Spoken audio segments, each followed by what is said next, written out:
Hello दोस्तों, कैसे हो आप सब। आई होप आप सब बहुत अच्छे होंगे। आप सबकी प्रिपरेशन बहुत अच्छे से चल रही होगी। मैं शालू स्वागत करती हूँ आपके अपने यूट्यूब चैनल प्रिपरेशन विद शालू में। तो आज हम बात करेंगे कि हमें जो जो चीज़ें डिस्ट्रैक्ट करती हैं ना, उनसे हम कैसे दूर हों। तो सबसे पहले हम स्टडी करते हैं तो हमारा स्टडी का ना एक प्लान होना चाहिए।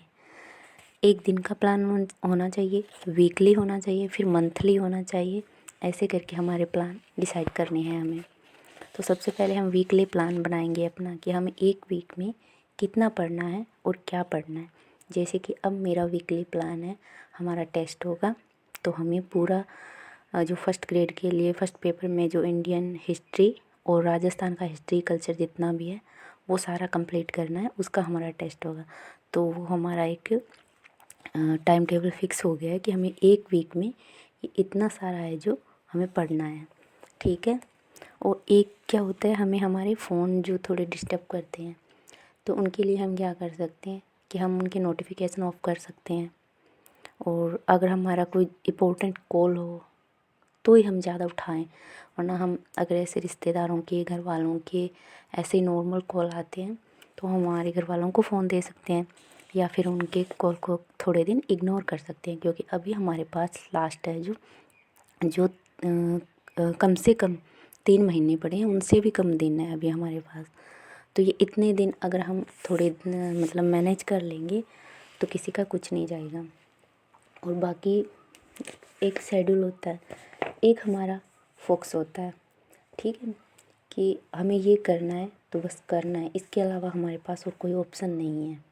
हमें हमारे क्यों का पता होना चाहिए कि हमें ये करना तो है, लेकिन क्यों करना है वो भी हमें हमारा पता होना चाहिए। अभी हमारा फर्स्ट ग्रेड है, जून में हमारा एग्ज़ाम है, तो हम सब अच्छे से प्रिपरेशन कर रहे हैं। अभी लास्ट ये 3 मंथ बचे हैं, तो इनमें हम क्या कर सकते हैं, इनमें हम रिवीजन ही कर सकते हैं ना। सारा जितना भी हमारा होगा वो सारा हम रिवाइज करेंगे। या फिर कुछ टॉपिक्स ऐसे हैं जो हमने अभी तक नहीं पढ़े हैं या हमारे समझ नहीं आए हैं, तो हमने पहले ये सोच के छोड़ दिया कि इनको हम लास्ट बार में पढ़ेंगे। या कोई एक आधा ऐसा सब्जेक्ट किसी का बाकी होगा, जैसे किसी का मैथ है, किसी ने इंग्लिश छोड़ी होगी। जैसे मैंने इंग्लिश छोड़ी है, मैंने इंग्लिश का अभी तक कुछ नहीं पढ़ा। मेरे शेड्यूल में भी था टेस्ट के, लेकिन मैंने इंग्लिश का अभी तक कुछ भी नहीं पढ़ा है।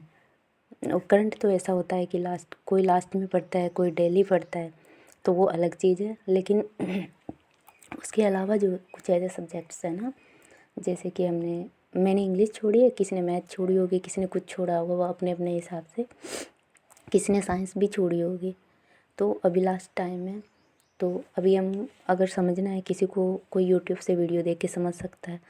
कोई भी चीज़ देख लो आजकल यूट्यूब पे, सारा यूट्यूब पे भरा पड़ा है। बाकी के सारे नोटिफिकेशन ऑफ कर दो, यूट्यूब का इतना यूज करो कि मतलब हमारा सिलेबस हम कर रहे हैं बस उसी में काम आए, इसके अलावा हम और कुछ नहीं करें। बाकी क्लासें हमें इतनी मिल जाएगी यूट्यूब पे अलग अलग सर की, 1-2 क्लासें देख लो पहले भी किसकी लगानी है, फिर एक सेलेक्ट करके और उसकी लगा लो। लास्ट टाइम में अगर 5 क्वेश्चंस आएंगे, उनमें 3 तो पक्के सही है।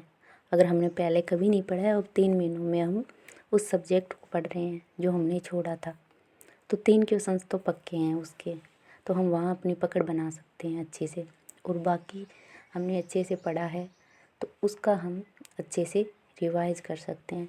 अब इनसे जो आगे के मैं वीडियो बनाऊँगी ना, वो मेरे पर डे शेड्यूल पे होंगे कि मैं पर डे क्या पढ़ रही हूँ, क्या नहीं पढ़ रही हूँ। और टाइम डिवाइड करेंगे कि हम सुबह का टाइम सब्जेक्ट को देंगे और दोपहर के बाद का जो टाइम होगा वो हम फर्स्ट